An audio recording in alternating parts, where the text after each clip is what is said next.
Everybody's talking about what the Lakers did. Everybody's talking about what the Clippers did. But I think one of the most improved teams in the Western Conference, maybe the entire NBA, is the Portland Trailblazers. With everything coming at us so fast, the draft, lots of trades, free agency, it's easy to lose track. So in today's video, I want to break down the moves that the Portland Trailblazers did and tell you why I think they could make some noise come playoff time.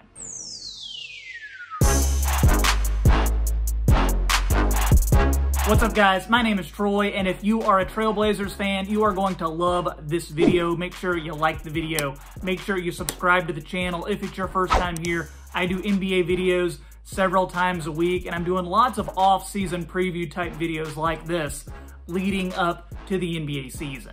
I rarely see the Trailblazers talked about on YouTube, so I want to show this team some love because I feel they've had an outstanding off-season. First off, let's talk about what the Blazers looked like in the 2019-2020 season. It was definitely a season of obstacles for this team. The first thing that sticks out is the injuries. They had injuries to Jusuf Nurkic that kept him out for most of the season. Rodney Hood tore his Achilles. He was gone. Zach Collins got hurt. Boom, down another big man. They even had to sign Carmelo Anthony, whose career we thought was finished. But you know what? That signing worked out and really revitalized their season. They were hanging on to the playoffs basically the entire year. They finally, right at the end, won that 8-9 seed playoff matchup with the Grizzlies for a chance to face the Lakers, the #1 seed and eventual NBA champions.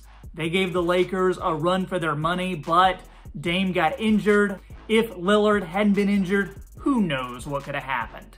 That's why Portland Trailblazers management knows that the time is now. There's no better time to compete for a title. They have an amazing backcourt in Dame Lillard and CJ McCollum. They have a solid big man in Jusuf Nurkic, one of the most underrated big guys in the league. All they have to do now, find the players to complement them, and that's what they've done this offseason. That started by trading away Trevor Ariza and 2 first-round picks for Robert Covington.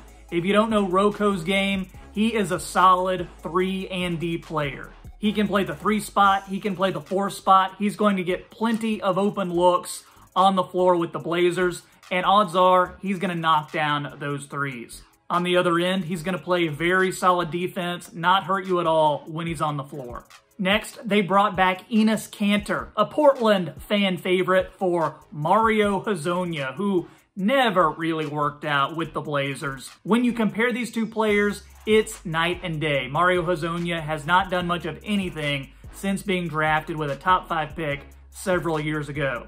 As far as Kanter, yeah, his defense isn't the best. He's never going to be an all-star big guy, but he can rebound. He can score when he gets the ball near the hoop. He's going to be good in the locker room. He's not going to complain about his role, and he is going to give you lots more depth in the front court.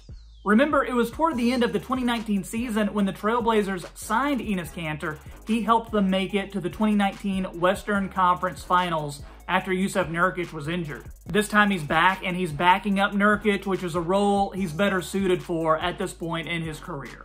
Next up, the Trailblazers took care of business at home and re-signed their free agents. So they don't have much money to spend, but they made the most use of the money they do have. They re-signed Carmelo Anthony. They signed Derrick Jones Jr., who is one of the best young players in the league, one of the most athletic players in the league. They also re-signed Rodney Hood, who can light it up from 3. And I love this signing, Harry Giles III, a big man who never got the proper amount of run I think he deserved when he was with Sacramento. He was a former first-round pick, one of the top high school players coming into Duke, only played 1 injury-plagued year there, fell in the draft, dealt with some injuries his first couple years in the league, but an awesome 3rd or 4th big man to have on your team to add to their rotation of Nurkic, Kanter, Collins. The Blazers are also banking on internal improvement. Anthony Simons, nice young player. He is the backup point guard. He's shown that he can play with Lillard or McCollum. Nasir Little is just scratching the surface of the type of player he can be. Very highly recruited, coming out of high school, who fell in the draft, and the Blazers took advantage of that. Then you have Trent Jr., who was on fire in the playoffs and toward the end of last season. I think he could be a 6th Man of the Year candidate. Add in CJ Ellaby, who they got in the 2nd round to help fortify that backcourt. This team can go 12 deep. They have veterans, they have three-point shooting, they have offense, they have defense. They can make some noise in the NBA this season and into the playoffs. The question is, if they get to the playoffs, how well can they do? Because the Western Conference is really tough this year. Probably one of the toughest years we've ever seen. The Golden State Warriors will be better. The Phoenix Suns will be better with that Chris Paul trade. The Minnesota Timberwolves now have D'Angelo Russell for a full season. And the #1 overall pick, Anthony Edwards. New Orleans Pelicans, internal improvement from Zion, Brandon Ingram, who just signed that max deal. Steven Adams, now at center. The Rockets are always a problem, and they just signed Christian Wood. The Lakers added Dennis Schroeder, Marc Gasol, Montrezl Harrell. The Clippers added Serge Ibaka. Then looking at Dallas and Denver, you know any team with Doncic or Jokic is going to be trouble. So what can the Blazers do this upcoming season? Let me know in the comments. If you're a Blazers fan, I expect a comment on this video. If it's your first time here, make sure you subscribe to the channel so you don't miss any other NBA videos like this. Also, be sure and like the video. It tells YouTube to recommend this type of content to more people, and it really helps me out and helps out the channel. Hey, thanks so much for watching. This is Troy with the Half Court Report, and I'll see you next time.